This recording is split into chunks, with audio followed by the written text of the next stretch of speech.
Hello guys, my name is Kylie Dom. I'm going to talk about the book The World Without Us by Alan Weisman. Starting off with the first question, what were the main objectives of the work and were they successfully accomplished? I think that the main objective that Weisman was trying to prove what would happen if everyone just disappeared. Everyone as in the human race only. He also talks about plastic and how it will be around forever, and also that predators will rise above all. What I think worked in the book was the fact that plastic cannot be broken by microorganisms throughout time, therefore it will always be here. He explains this by talking about erosion of plastic. It happens just like rocks. Harsh weather such as rain hitting it all the time. This does not get rid of the plastic though, it just makes it smaller. Weisman has a whole chapter on on what houses will look like throughout the years of not being taken care of. The chapter is called Unbuilding Our Home. A quote on the top of the chapter states, "If you want to destroy a barn, a farmer told me, cut an 18-inch square hole in the roof, then stand back." This was by an architect, Chris Riddle. The chapter starts out with, "On the day after humans disappeared, nature takes over and immediately begins cleaning houses. That is, and then that's how it ends, Weisman 17. It does not matter if you live in a postmodern subdivision. This is where spray for weeds and mosquitoes are always having a newly paved road. Mold begins to grow in rooms that were supposed to be sealed tight, and they loosened. Moisture gets behind painted walls, and mold grows." Weisman also states that most of all, though you are beset by what in other contexts is vertebrally stuff of life, water, it always wants in. Weisman 18, "The collapsing will start with wooden frames, construction," so the main frame of the house, which is one of the most used techniques for building a house or any building.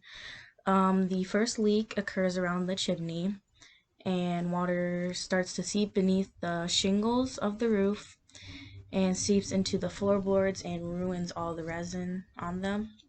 The resin from your wood chip roof, the waterproof goo that is around the house starts to wear off from the exposure to the weather.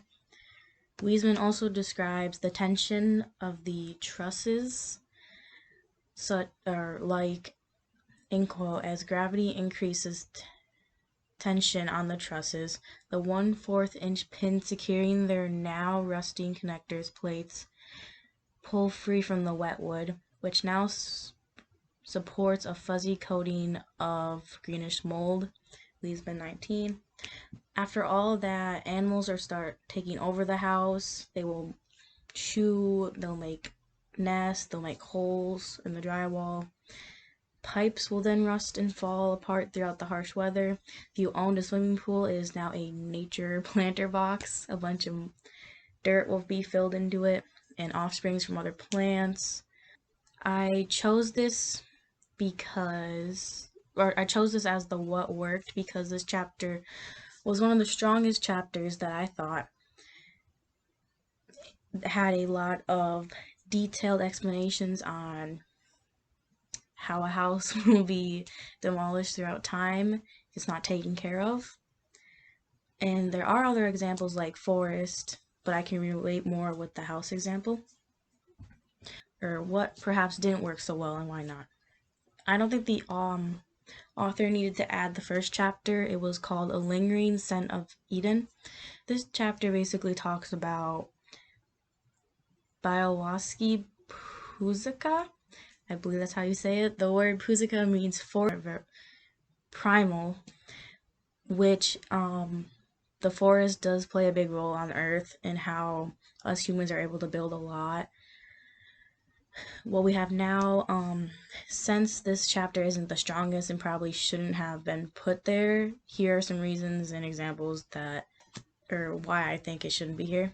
There was a quote, almost a quarter of organic mass above ground is assorted stages of decay. More than 50 cubic yards of decomposing trunks and fallen branches are on every acre, nourishing thousands of species of mushrooms, lichens, dark beetles, grubs, and microbes that are missing from the elderly or orderly managed woodlands that pass as forest elsewhere, which was page 10. I know I could have stopped a while ago on this quote, but I find this as good information, but it doesn't really have to do with what I'm interested about, which is what's going on when humans are no longer there. This is more like saying what a forest does. Another quote in this chapter that I found not very useful was the existence of Europe of such a legacy of unbroken biologically antiquity owes, unsurprisingly, to high privilege, which was also on page 10. Not sure why this helps with the understanding of what happens to the earth after the humans leave. This quote that Alan or Weisman states also throws me off a little bit. The husky, bearded young Polish forester became instead a forest ecologist. I did not say that right. He was hired by the Polish National Park Service. Eventually, he was fired for protesting management plans that chipped ever close to pristine core of the Puszka, which was on page 13. This really just talks about some Polish ecologist. There we go. And I am aware that he is part of the Puszek culture, which is the whole chapter, but I just don't believe that it has to do a lot with people and how they're the readers hoping to find out what happens after all the humans. This is more like kind of relevant, I guess. Another question was, what were the major themes? Weisman liked to talk about major things. He does mention random things like small cities, or not specific cities, but like cities, or what will happen to a random factory. Some major things I saw were materials that are used everywhere, such as gas, metal, and plastic, and explaining what they'll do or what they will become over time.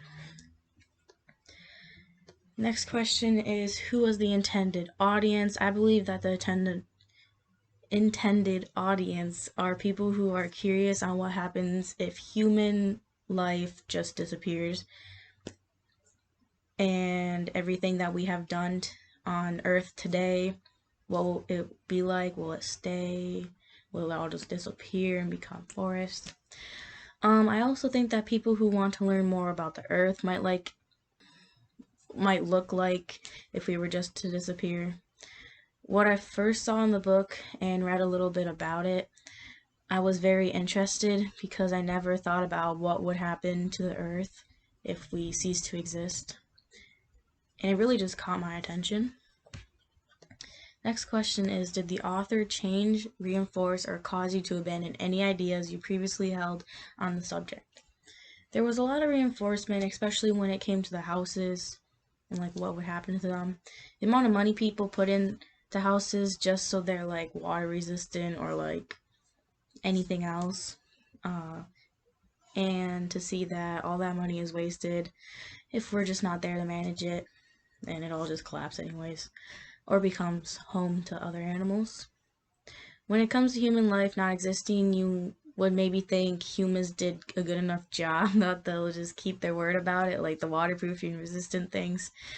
But throughout the book, Weisman proves that wrong, and that with the amount of weather and no one there to take care of it, there will be a lot of damage being done, even though it's supposed to be resistant. And finally, would you recommend this book to others? I actually would recommend this book to others, and the next one is why or why not. I think Weisman does a great job on his explanations of how almost everything on Earth will look like or turn out. to be for all humans were to disappear. He also hits a lot of points when talking about the situations, like really good details, and I really like that. Sometimes he would tell a backstory too, like how they got there for certain items, or he will give examples of what might happen to it, whether that is wear and tear or will never go away. I also would recommend this book to people who are just curious about the world without us. Quote the title. What it might look like, or how animals will respond to one another, or even which animals become the very top predator, which I do find pretty interesting. And I went over. Okay, goodbye.